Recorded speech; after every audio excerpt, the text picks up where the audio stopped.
great. I come back. Gennady, Vanes came over to me a moment ago and said, that is the hardest puncher I've ever faced. Do you feel like you had your power back tonight?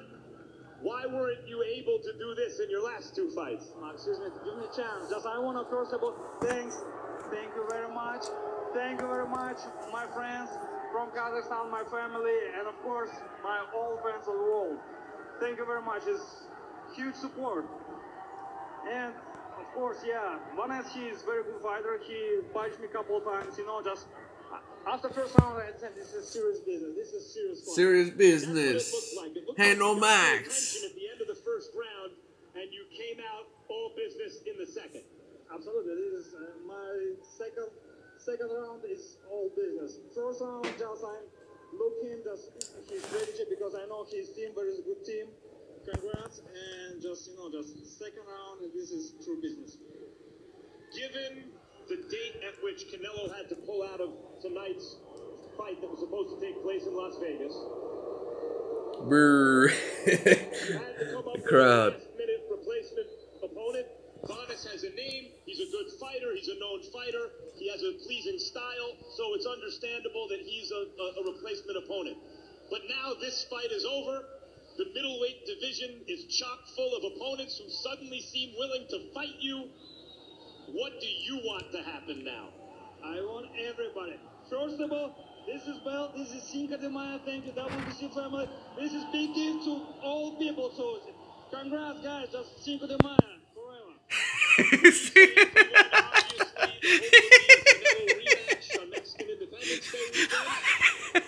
that what you're interested in? Absolutely. Cinco de Mayo forever, man.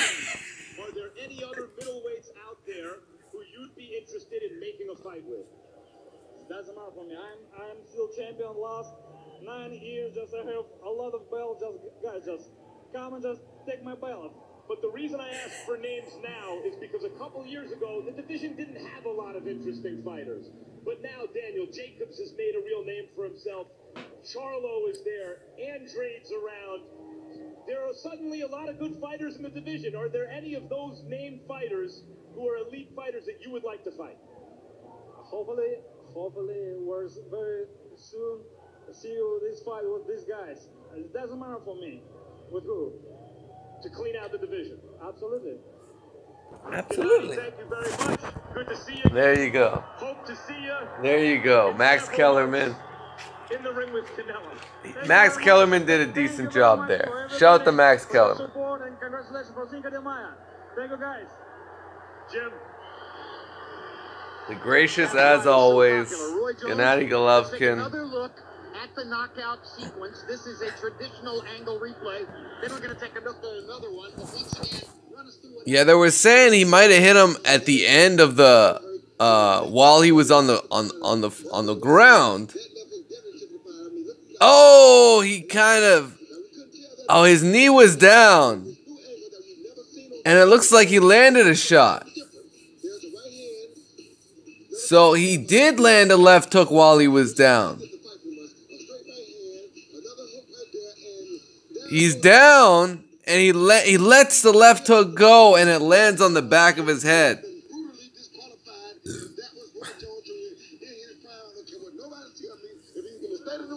If that happened, he would be disqualified. However, I don't think he should be disqualified because I think he's no matter how many times. Did you just hear? I don't know if you got that, but Roy Jones just went off and said he would have been disqualified if that was him, because exact same thing happened to him against Montel Griffin, and he had to have a rematch just to take care of Montel Griffin, knock him out. But anyways, it is what it is. Like, Triple G let the shot go, and it was just accurate enough to clip him on the back of his head. I mean, the ref should have seen it, and that's kind of a tough position. It's kind of like what happened to Rigondeaux. Similar. It's very similar to what happened to Rigondeaux. So, very interesting. Golovkin, no warnings there. Not even a warning. Not even a warning. But, I mean, the guy was, I think, at the end of the day, I think the result was the result that would happen 9 times out of 10. Golovkin, went out there in the second round, hurt Matirosyan, and he finished him off. End of day, he finished him off.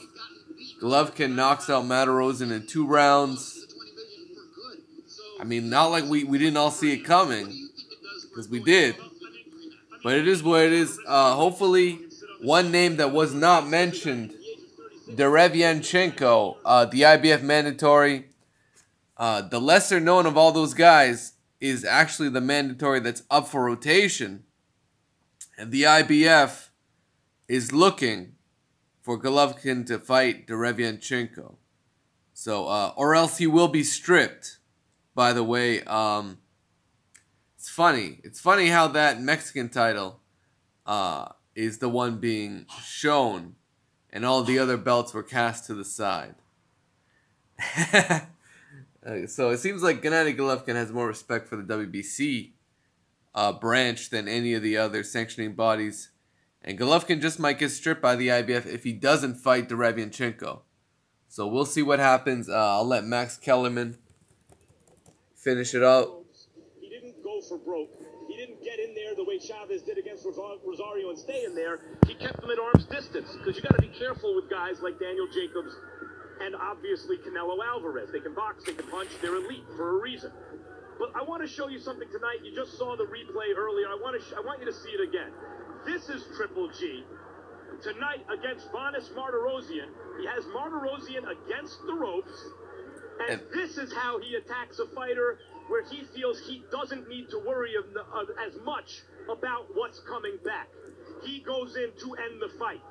I'm not suggesting that Triple G needs to open up with wild shots against top-notch technical fighters, but there's a certain kind of mentality that he's brought to this fight that he brought to fights previous to the Daniel Jacobs fight that has been absent since.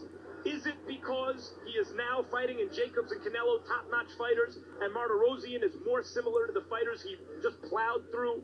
Can he regain that kind of mentality against fighters like Jacobs and Canelo if they have a rematch Mexican Independence Day weekend? Can that Triple G show up Mexican style? There's a certain Mexican. Can that Triple G show up Mexican style? All right, thanks very much, Max Kellerman. So every time we come here, You sold out, bro. we expect something exciting, and we got it in the first of these 2 fights, the very first women's fight we've ever shown on HBO. Well, here's Jim Lampley doing a recap. All right, Jim. Y'all know what it is. So that was Gennady Golovkin knocking out Vanes Matirosyan 2 rounds. That's all it took. More on this. Yeah, let's just look at these punch stats. Gennady Golovkin, total jabs, 20 landed out of 54 thrown. It was only 2 rounds. Total power punches, Gennady Golovkin, 16 shots. That's all he needed against Vanes Matirosyan. 53%, by the way. Total punches landed, 36 for Golovkin, 18 for Vanes. He threw 84 punches at 43% connect ratio. Yeah, man, congratulations. We're actually gonna see Jaime Munguia, the guy that was actually in line to fight Golovkin. He's gonna be fighting Saddam Ali next week. So that's what's going down next week. That'll be interesting. An interesting matchup. But Gennady Triple G Golovkin just knocks out Vanes Matirosyan. Congratulations, Gennady Golovkin. Shout to HBO. And Triple G. Triple G gets the victory. E-King Fight News. Let me know what you think. Smash the like button. Subscribe to the channel if you haven't already. Daily updates. And we out, guys. Peace, man.